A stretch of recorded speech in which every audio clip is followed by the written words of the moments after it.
Hi guys, I'm back. So anyways, the cats are here, so let me introduce you to them. This one right here is Ellie, and that's Austin. Austin. That's Quincy. Mommy Yassie, Ellie, and that little girl in the corner right there, that's baby girl.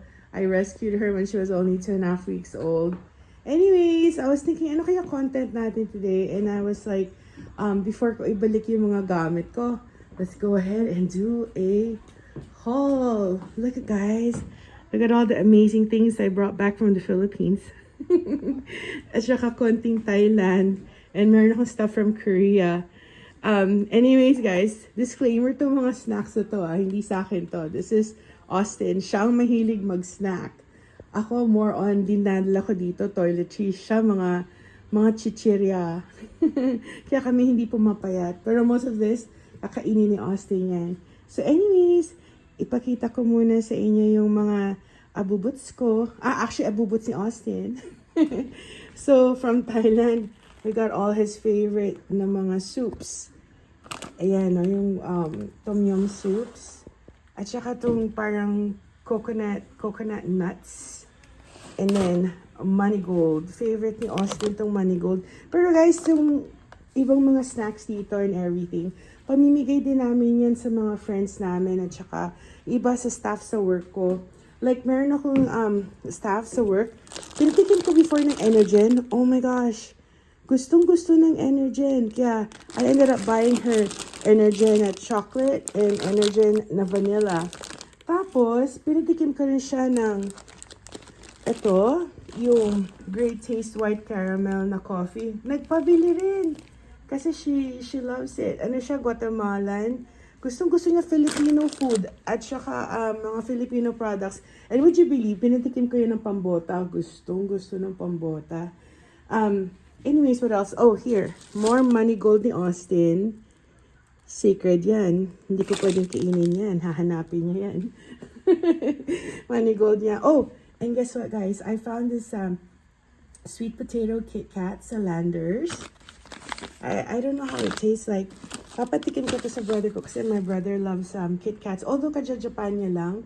Pero he didn't stay that long because his friend died. So during his vacation, umuwi siya ng maaga. So can you imagine, he only stayed for 3 days and then he came back to States for the funeral. And these are the chocolates na nakuha ko yan sa Landmark. Iba sa cash and carry. I'm gonna give it away to my friends pag nakita ko sila. Kasi iba sa kanila, hindi naman kasi umuwi ng Philippines as much as we do. Diba kami, 2 to 3 times a year nasa Philippines kami. And then, we got this from Bicol. Oh my gosh. Kay Austin to. Favorite ni Austin yan. So, yung iba, pinamigay ko na sa Manila. Ito na lang yung nadala niya. Pero alam nyo guys, etong mga products na to, it's very simple lang, as ordinary lang for you guys, no? Pero alam nyo dito, mahal to. It's very expensive. Double the price to minsan triple pa the price. And sometimes they don't even sell it here. Like, eto, si Austin, when we're in the Philippines, ang dami niya binibiling Mexican nuts. Because they don't sell that here. And sometimes it's even hard to find this in the Philippines. Sana yung Mexican nuts yung sa groceries. So when we're there, he buys a lot. And etong mga, excuse me, itong, what's this? Garlic, yung mga nuts na yan. It's expensive din here, yung mga ding-dong nuts na yan. And then see these, yung mga tang na ganyan. They don't sell that here. Wala kaming ganyan. Dito, ang tang lang dito is orange. And ang tang dito, hindi siya popular. So, lang siya. Kasi karamihan sa mga tao dito, they buy fresh squeezed. Eh, masarap to. Imagine they have, sa Philippines, may lychee. Tapos, meron pang Four Seasons, melon. Tsaka, ito yung talagang nagustuhan namin. Mango. We ended up buying a lot of that.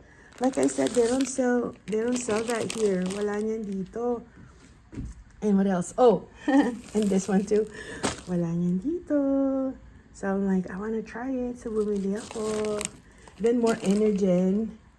And let's see. Telemundo. Oh my gosh, guys. Ang mahal-mahal niyan dito. Double the price. Kaya when we were there, I'm like, let's go buy some. And then, Tim Tam. They don't really sell that here. And, oh, there's Yema. And kung ano pa mga tarts ni Austin. Yung mga, I told you, mga snacks talaga ni Austin. Hilig talaga yan mag-snack. Guys, ito naman yung mga toiletries. Usually when I visit, I buy a lot of toiletries tsaka mga stuff for the house. Pero itong visit na to, sobrang init. Most of the time, parang I just wanted to stay home. So, I didn't get to go out and like, bumili pa ng more. Pero si Austin, dami niya talaga snacks.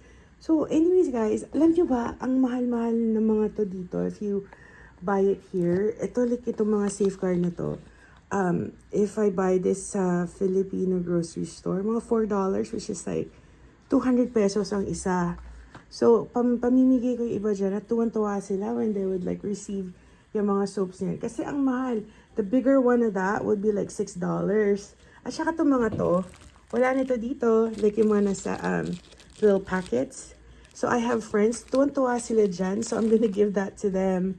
And then, this is my favorite fabric softener. They don't sell that here. So, I make sure bumibili ako ng marami yan.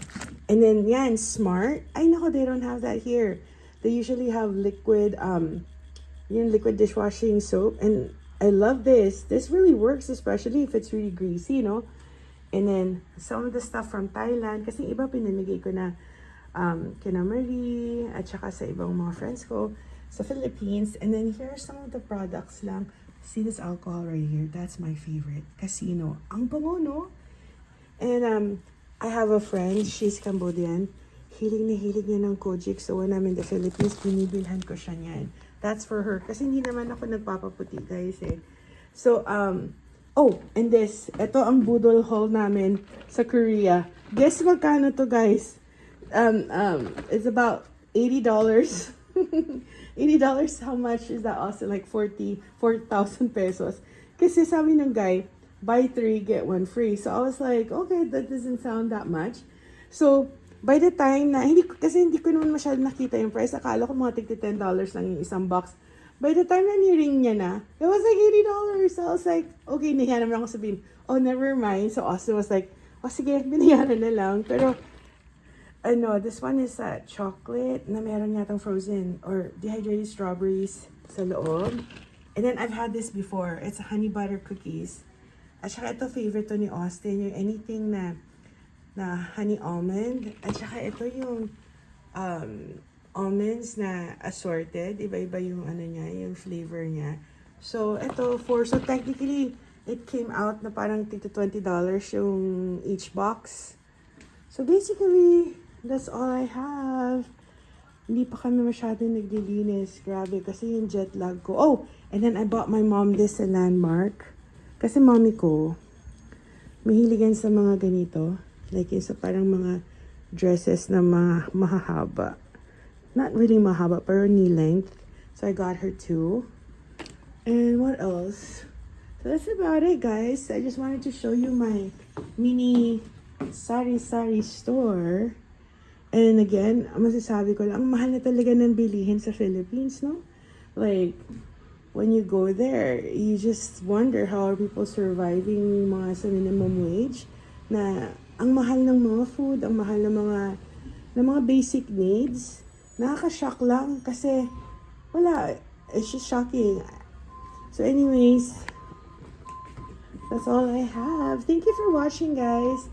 Oh my gosh. Let me go show you what my cat is doing right now. May kalat pa siya. What are you doing? Huh? Say hi to everyone. Say hi to everyone. Nakakalat pa ng family room namin. There's Austin. Austin! Nanonood siya, oh. Hi guys, pahabol. Austin just wanted to show you the cats. How wonderful the cats are. Ayan si baby girl. Ay my goodness, makulit yan. Look at her stomach. Ang taba-taba, no? Alam mo, all she does is eat. Eat and eat. And then there's Quincy. And then mommy niya is over there. So anyways, guys. Oh, ayan. Pakita sa niya ni Austin how big he is. Look at how big he is. Oh. You know, he plays fetch. One of these days, pakita ko sa inyo. Batingin mo siya ng crinkly balls. Ibabalik niya sa'yo kasi he wants you to throw it again. So guys, by the way, just let me know pala sa comment section, sino sa inyo nakatira sa Makati or close to Makati? Kasi para, for me, just in case for next year. Okay, so just let me know sa comment section if you guys have time. And anyways, this is Ellie. Say bye, Ellie. Bye. Say bye to your new friends. Bye, guys.